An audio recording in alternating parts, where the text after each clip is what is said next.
Passons maintenant aux théories explicatives du sous-développement. Donc la première théorie, les facteurs internes, l'explication du sous-développement par la thèse de retard du développement de Rostow.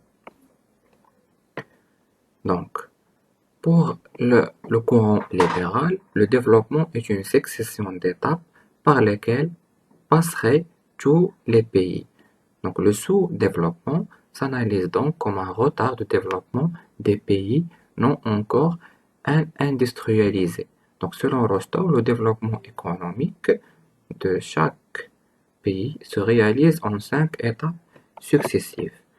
Donc la première étape, c'est la société traditionnelle. Donc les caractéristiques de cette étape, donc la société traditionnelle est caractérisée principalement par une société agricole, stationnaire, la terre est la seule source de richesse, perspective de changement faible, donc, et société hiérarchisée. Donc, pour la situation contemporaine, on parle des pays moins avancés. Donc, c'est la première étape, selon Rostow, que chaque pays doit passer. Donc, la première étape, c'est la société traditionnelle qui se base principalement sur l'agriculture et la terre est la seule source de richesse. Donc, on parle des pays les moins avancés. La deuxième étape, c'est les conditions préalables au décollage. Donc, dans cette étape, l'apparition du profit, développement de l'agriculture, idées nouvelles, apparition d'un État centralisé, l'épargne et l'investissement augmentent. On parle ici des pays en développement intermédiaire. Donc ici, on parle plus d'une société agricole traditionnelle, mais on parle d'un développement de l'agriculture, l'apparition de l'État et le nouveau outil, c'est l'épargne et l'investissement. Après, la troisième étape, le décollage, ou Rostow appelle le take-off. Donc ici, dans cette troisième étape, émergence de branches motrices, la croissance devient habituelle et crée un processus cumulatif et inégalité sociale. Donc ici, on parle des nouveaux pays industrialisés.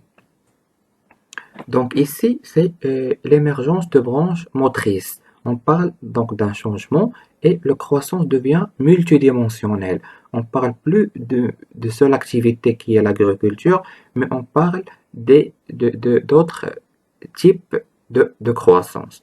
Après, la quatrième étape, c'est la marche vers la maturité.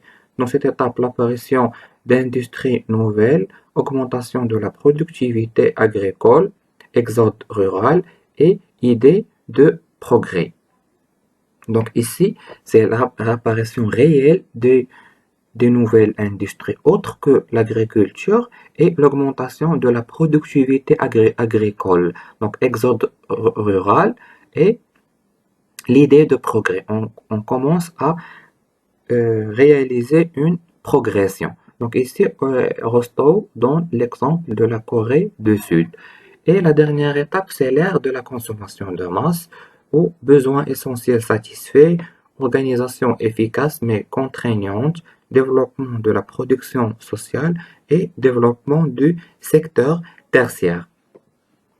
Donc, on a passé par le secteur primaire, l'agriculture. Après, on a passé au secteur secondaire, qui est l'industrie. Maintenant, on est arrivé à une consommation de masse. Donc, c'est l'ère de la production sociale, l'ère des services, notamment le développement du secteur tertiaire. Ici, situation contemporaine, on peut donner l'exemple des pays occidentaux développés. Donc, je dis et je le répète, le développement selon Rostow, c'est une succession d'étapes par lesquelles passeraient tous les pays. Donc, selon Rostow, les pays sous-développés sont tout simplement des pays qui sont connus un retard de développement, des pays, retard de développement. Donc, ils ne sont pas n'étaient pas capables de suivre ces étapes. C'est la raison pour laquelle on parle des facteurs internes. Donc, selon Rostow, le principal facteur qui a causé le sous-développement des pays sous-développés, c'est le facteur interne. Autrement dit, ces pays n'étaient pas capables de suivre cette succession d'étapes pour passer des pays sous-développés aux pays développés. Cependant, les pays développés ont effectué leur révolution industrielle par la conquête extérieure de marchés et de sources d'approvisionnement, ce qui n'est pas le cas actuel pour les pays sous-développés. C'est-à-dire, dans la réalité, les pays développés ont fait leur révolution industrielle par la conquête extérieure des marchés, c'est-à-dire la colonisation des pays. Donc, le développement des pays sous-développés a été bloqué tout au long de l'histoire à cause de la colonisation, de la domination, la dépendance. Donc, les pays ont été pillés de leurs richesses naturelles et humaines, ce qui les a privés des principaux facteurs de production pour sortir du sous-développement. Donc, pour les économistes marxistes et tiers-mondistes, notamment Samir Amin et Arrighi Emmanuel, le sous-développement doit être analysé comme la conséquence des rapports de force entre les pays développés et les pays sous-développés, c'est-à-dire en termes de dépendance et de domination. Donc, à l'opposé de la pensée libérale qui est présentée par l'économiste Rostow et qui insiste sur les facteurs internes et sur le fait que la principale raison du sous-développement est l'incapacité de suivre les 5 étapes de développement, à l'opposé, on trouve la pensée marxiste ou tiers-mondiste qui dit que le sous-développement, les facteurs de sous-développement sont des facteurs externes et non pas des facteurs internes, dans la mesure où le développement des pays était principalement par la révolution industrielle et par la conquête extérieure de marchés et de sources d'approvisionnement, et le développement des pays sous-développés a été bloqué tout au long de l'histoire à cause de la colonisation et de la domination des pays développés. Donc, dans les théories suivantes, on va voir les facteurs externes du, qui expliquent les théories explicatives du sous-développement. La première théorie qui explique ces facteurs externes, c'est la théorie de l'échange inégal d'Hariri Emmanuel.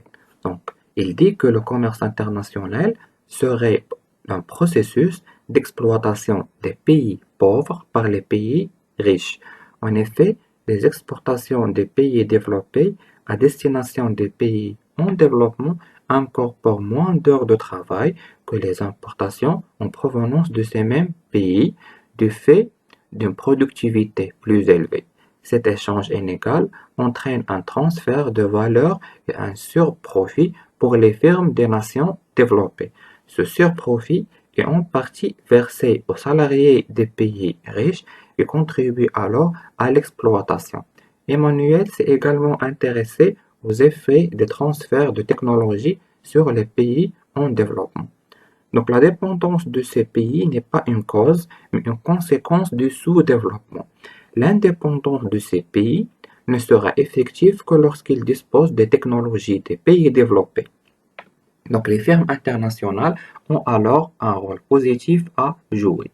Donc dans cette première théorie, des théories des facteurs externes du sous-développement, donc selon Emmanuel, il dit que le processus d'exploitation des pays pauvres par les pays riches est la principale raison du sous-développement. Donc, dans la mesure où, par définition, lorsqu'on fait un échange entre un pays sous-développé et un pays développé, toujours le pays développé a ce pouvoir, ce rapport de force et ce pouvoir de négociation. Donc, on est dans une situation d'échange inégal.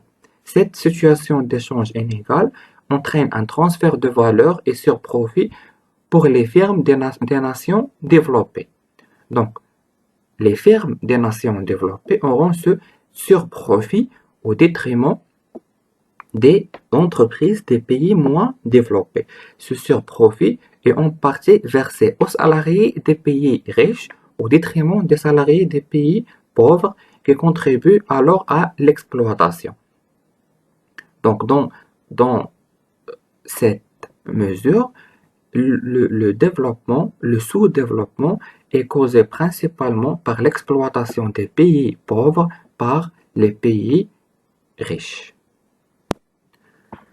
Donc, toujours dans les facteurs externes, des théories explicatives du sous-développement. Donc, la troisième théorie, on trouve le rapport centre-périphérie selon Samir Amin. Donc, selon Samir Amin, un tiers-mondiste, le sous-développement n'est pas un retard, mais un phénomène structurel. Le sous-développement est le produit de la domination exercée par les pays riches, c'est-à-dire le centre, sur les pays sous-développés, c'est-à-dire les périphéries. Sans Dans une situation de dépendance, cet impérialisme se manifeste par les firmes internationales, la division internationale du travail, les salaires faibles, la fuite des cerveaux, etc. Donc, selon Samir Amin, il adhère à la théorie néo-marxiste où le Nord exploite le Sud. Donc, le Nord, c'est le centre, donc c'est-à-dire les pays industrialisés, la bourgeoisie, et le Sud, c'est la périphérie, c'est-à-dire les pays sous-développés, la prolétariat.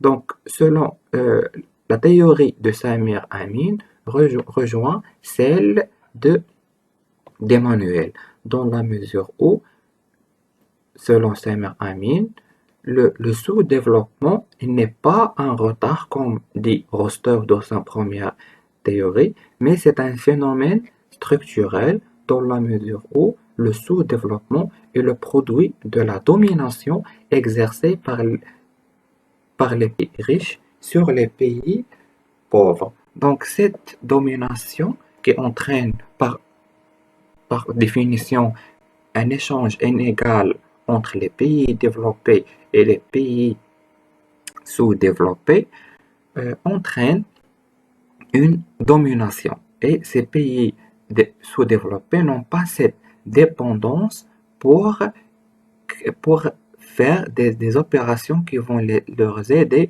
pour faire le développement. Donc, selon Samir Amin, le Nord exploite le Sud. Et c'est cette exploitation qui est source de sous-développement dans les pays sous-développés. Et comme Samir Amin les appelle les pays du Sud ou la périphérie. La quatrième théorie explicative du sous-développement et qui aussi fait partie des facteurs externes, c'est l'approche de Perrault, où le sous-développement est le produit de la coexistence antagoniste de deux économies. Donc, selon François Perrault, le sous-développement correspond à un blocage de croissance résultant de la domination des pays développés. Le sous-développement des unes serait la conséquence du développement des autres. Donc, rappelons cette théorie, donc c'est la théorie des jeux, donc qui dit que pour qu'il y ait un développement dans un pays, il faut qu'il y ait un sous-développement dans un autre pays. Autrement dit, le fait qu'il y a un gagnant signifie par voie de conséquence qu'il y a un perdant. Donc le sous-développement des unes serait la conséquence du développement des autres. Le sous-développement se caractérise par un dualisme économique et social, une coupure, une fragmentation des structures économiques et sociales en deux groupes séparés.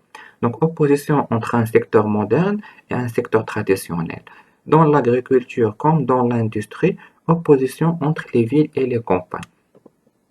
Donc l'exemple que donne ici Frédéric Porot, c'est opposition entre secteur moderne et secteur traditionnel. Donc c'est comme par exemple, on a deux secteurs qui produisent le même produit. Un secteur traditionnel et un secteur moderne. Donc déjà, il y a une différence entre les capacités d'investissement, les facteurs de production, etc. Donc, avec le temps, le secteur moderne va se développer au détriment du secteur traditionnel. C'est de même pour les pays. Donc, les pays se développés ont réussi leur développement grâce à l'exploitation des facteurs des pays sous-développés. Donc, en provoquant un blocage de croissance dans les pays sous-développés, les pays développés ont assuré leur développement. Passons maintenant aux différents indicateurs de mesure de développement des pays. Donc, premièrement, on a l'approche statistique. Donc, l'économie sous-développée se caractérise par les caractéristiques des pays sous-développés. Premièrement, la part de l'industrie et des services dans la production est faible. Donc, ces pays, bien évidemment, sous-développés se basent principalement sur le secteur primaire, à savoir l'agriculture. C'est la raison pour laquelle la part de l'industrie et des services dans la production est faible.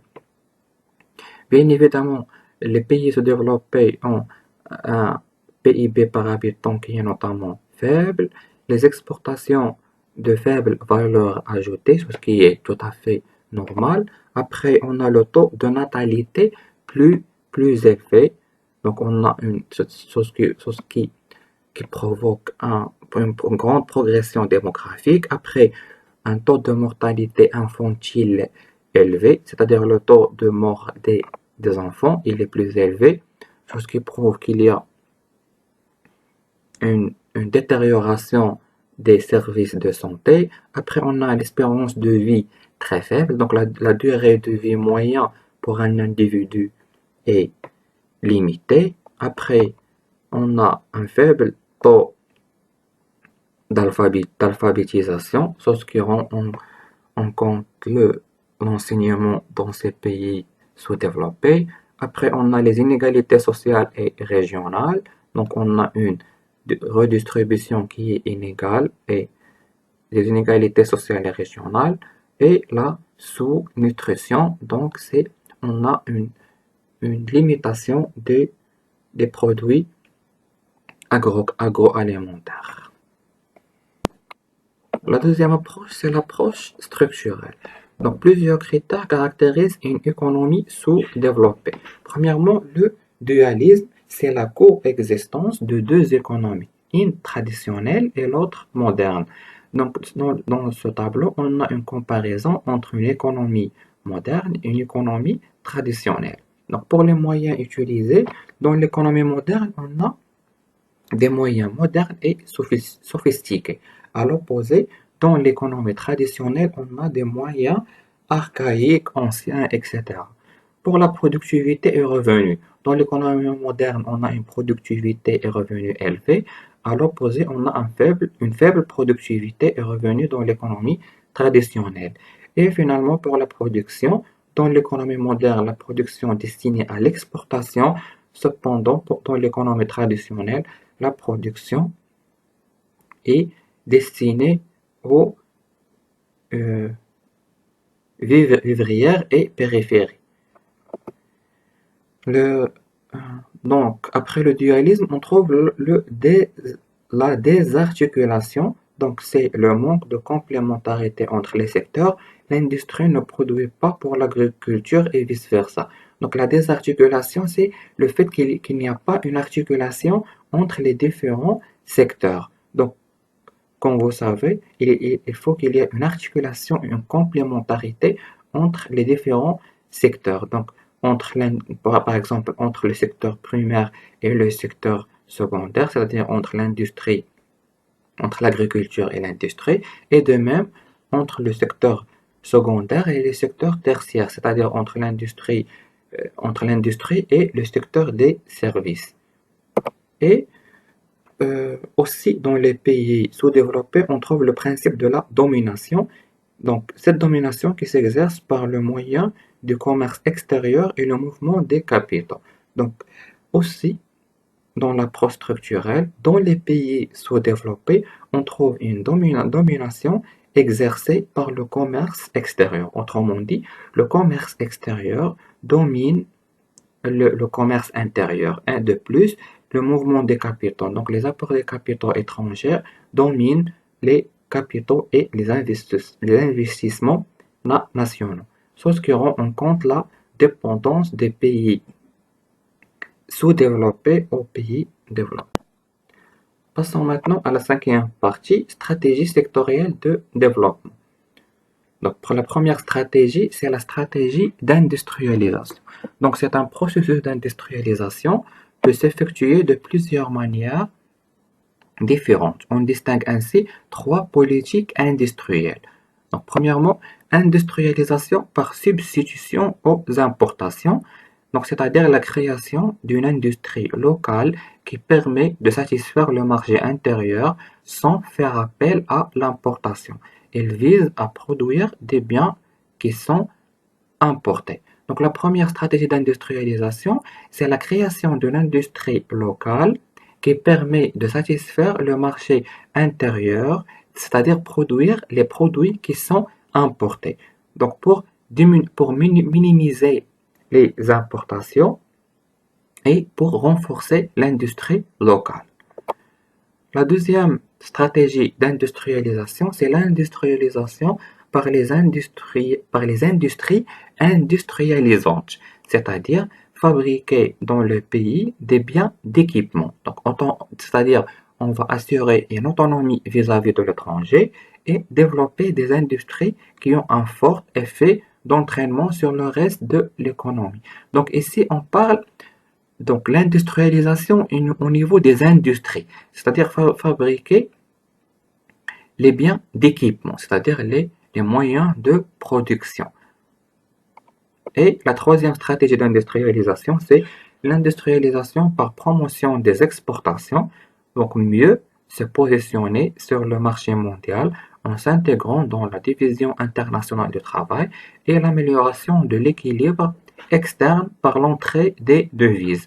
Donc ici, on va s'industrialiser par la promotion des exportations. Donc on va se spécialiser sur un ou plusieurs produits destinés à l'exportation. Chose qui va renforcer les exportations, l'équilibre extérieur et va assurer une entrée de devises. Donc, dans la stratégie d'industrialisation, on trouve trois grands types d'industrialisation. L'industrialisation par substitution aux importations, c'est-à-dire produire les biens et les produits qui sont importés pour minimiser les importations. La deuxième, industrialisation par les industries industrialisantes, c'est-à-dire fabriquer les biens d'équipement et de production pour minimiser l'autonomie vis-à-vis de l'étranger.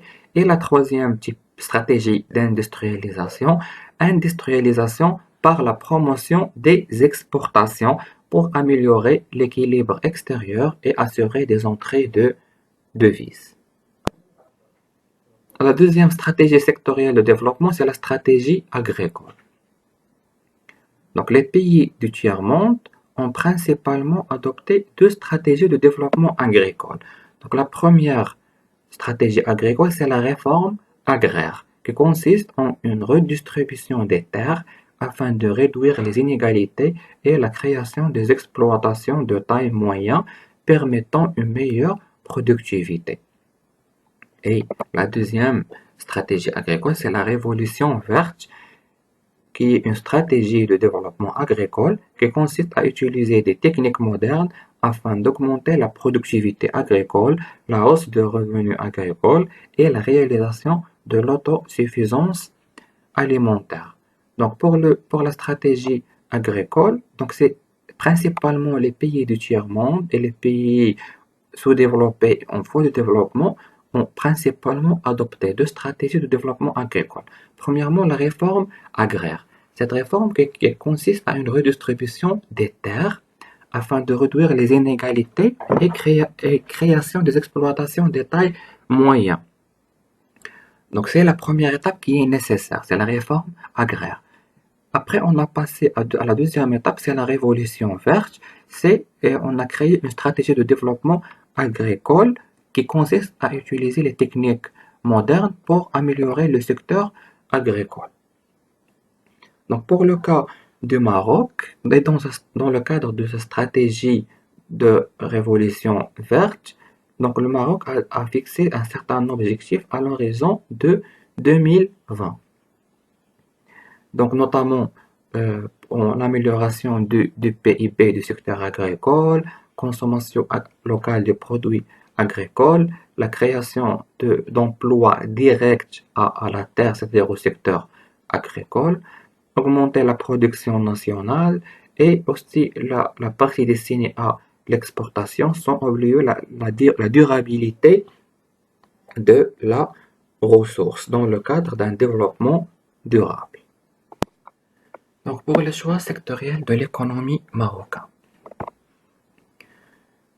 Donc je pense que vous l'avez déjà remarqué. Pour les choix sectoriels de l'économie marocaine que vous avez dans le Polycope, donc on a la stratégie agricole plan vert, la stratégie industrielle émergence industrielle et trois, les secteurs concernés par le plan émergence, métiers mondiaux du Maroc. Donc, pour les choix que vous avez dans le Polycope, ce sont les choix qui sont intégrés dans la stratégie agricole plan vert et la stratégie industrielle émergence industrielle. Ces stratégies qui étaient en- entre entre la période 2009 et 2015. C'est la partie théorique que vous avez dans le programme. Cependant, dans la vidéo, vous constatez que ces choix sectoriels de l'économie marocaine à l'horizon de 2020 et certains pour 2025. Donc ici, on a l'industrie écosystème performant de 2020. Donc on parle, le premier secteur, c'est le secteur de l'industrie. Donc le PIB industriel, sont 23% du PIB global en 2020, création de 500 000 emplois, création de fonds de développement et d'investissement 2,5 milliards, allocation de 1000 hectares en location. Donc, ce sont les différents choix sectoriels qu'a pris le Maroc pour développer le secteur de l'industrie. Le deuxième secteur, c'est l'agriculture. Donc, plan Maroc vert 2020. Donc, dans ce choix stratégique de développement, on a travailler sur la modernisation des secteurs agricoles, donc 10 milliards de PIB, donc additionnel d'origine agricole. Donc c'était une amélioration dans le secteur agricole. Et aussi, on a amélioré les investissements de 5 milliards, investissements publics et privés. Donc c'est la base. Donc la base des choix sectoriels de l'économie marocaine, c'est l'industrie et l'agriculture. Avec ces deux piliers de base, on a le tourisme. Donc le Maroc a travaillé énormément sur le secteur du tourisme pour améliorer ce secteur. Donc en espérant avoir 20 millions de touristes en 2020, 200 000 nouveaux lits, donc PIB du tourisme de 6 milliards en 2010 à 17 milliards en 2020. Après, on a le secteur minier. Donc, le secteur minier a connu un chiffre d'affaires qui est progressé fois 3, un investissement qui a progressé fois 10 et le nombre d'emplois s'est progressé par le double. Donc, le Maroc s'intéresse aussi au secteur minier pour assurer son développement. Après, on a le secteur des énergies renouvelables. Dans la mesure où plus de 40% de la production nationale d'origine renouvelable en 2020, en aspirant 52% en 2030, et augmenter la capacité de 2000 MW solaire, donc plus 2000 MW éolien. Donc le Maroc travaille sur l'énergie renouvelable pour assurer son développement. Et finalement, on trouve le plan national du gaz naturel liquéfié. Donc, à travers un investissement de 4,6 milliards de dirhams, donc des terminales gazières, etc. Donc aussi, le Maroc travaille sur le secteur du gaz naturel. Donc pour le choix sectoriel de l'économie marocaine, il se base principalement sur l'industrie et l'agriculture. À ceci, on ajoute les secteurs de tourisme, du secteur minier, le secteur des énergies renouvelables et le plan national du gaz naturel.